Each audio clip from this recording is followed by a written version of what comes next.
Hi guys, welcome back to our channel. February contest episode 16. ఈరోజు మీ ముందుకి ఒక fry ఐటమ్తో వచ్చేసా. ఫిష్ ఫ్రై అంటే డీప్ ఫ్రై కాదు, అలానే పులుసు కాదు, కొంచెం దగ్గరగా ఫ్రైలా చేశారు. మొన్న డాడీ బొర్రలు తెస్తే అమ్మ పులుసు చేసింది కదా, ఆ రోజు మేము చేపలు తినలేదు కదా, అందుకని ఈరోజు చేప ముక్కలు చేయించి తీసుకొచ్చారు. ఆ ముక్కల్ని లైట్గా చింతపండు వేసి ఫ్రై చేశారు. చాలా బాగుంటుంది. చెప్పాలంటే డీప్ ఫ్రై కన్నా ఇలా ఆనియన్స్ బాగా వేగించి చేసుకుంటే టేస్ట్ చాలా బాగుంటుంది. చికెన్ లవర్స్ జనరల్గా ఉంటారు, కానీ ఫిష్ లవర్స్ ఎవరైనా ఉన్నారా? ఉంటే కామెంట్ చేయండి. అన్నట్టు ఇలా చింతపండు పులుపుతో ఫిష్ ఫ్రై ఎప్పుడైనా ట్రై చేశారా? ట్రై చేయకపోతే ట్రై చేసేయండి, సూపర్గా ఉంటుంది. చేపల హెల్త్కి చాలా మంచిది, అందులోనూ చిన్న చేపలు, చెరువు చేపలు అంటే మరీ మంచివి.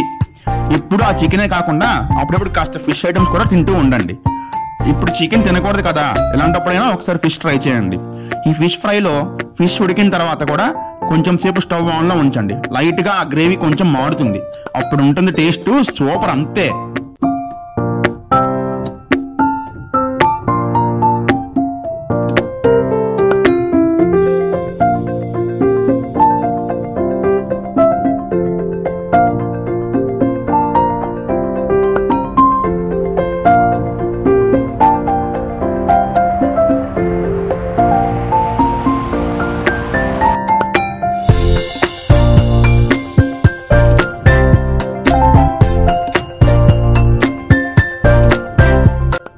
ఓకే గాయ్స్, మళ్ళీ నెక్స్ట్ వీడియోలో కలుద్దాం. బాయ్.